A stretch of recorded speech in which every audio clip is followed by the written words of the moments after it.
التحليل ديالها اللي تيبين العلاقه المتينه ما بين الاسلام والمستقبل. الاسلام جا للتغيير، جا باش يغير، جا بديناميكيه ديال التغيير اليومي على حسب الظروف، ما جاش بفكره مجمده تقليديه، جا بفكره التغيير. القرآن جاء لكل زمان ولكل مكان، ويجب أن يقرأ كل صباح بطريقة أخرى، من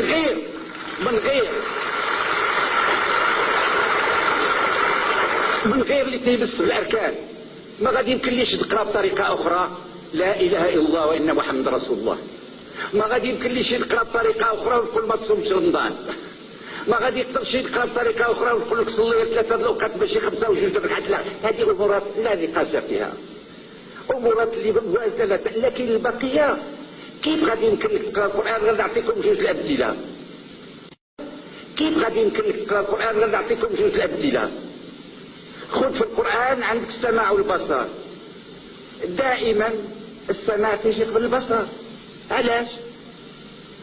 لأن التربية لما تكون تتكون النيروبتيك هذاك السماع تيجي قبل البصر. عند البصر عند التربية في كرش امها. ماشي صدفة أن القرآن هذا. الأسبوع اللي داز في تايم ماجازين مجلة أمريكية فيه بحث كيف بدات الحياة. تنعرفوا تاريخيا بأن الكرة الأرضية بدات هذه 4 مليار ونص سنين، وبأن أول موليكول يعني حاجة كيماوية تكونت هذه 2 مليار سنين.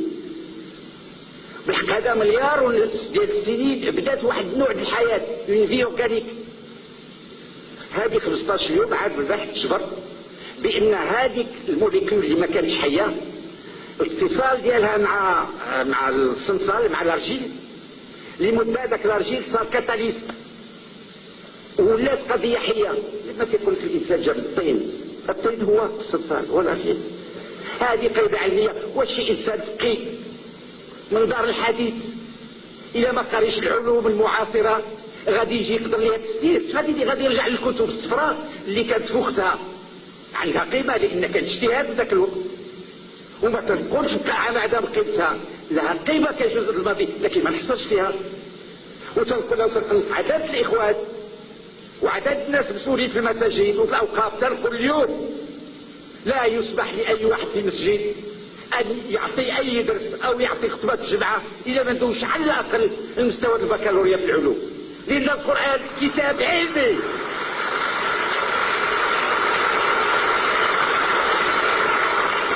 بيعرفوا يجيو ناس اخرين في ميادين اخرى. الا غادي تحضرني فيما يخص كيف نتوضا ونصلي، كيف نصوم، كيف دير سير سيدي على ذاك المفتي ولا سميتو اللي تيدوز نهار الجمعه تيشبع الناس.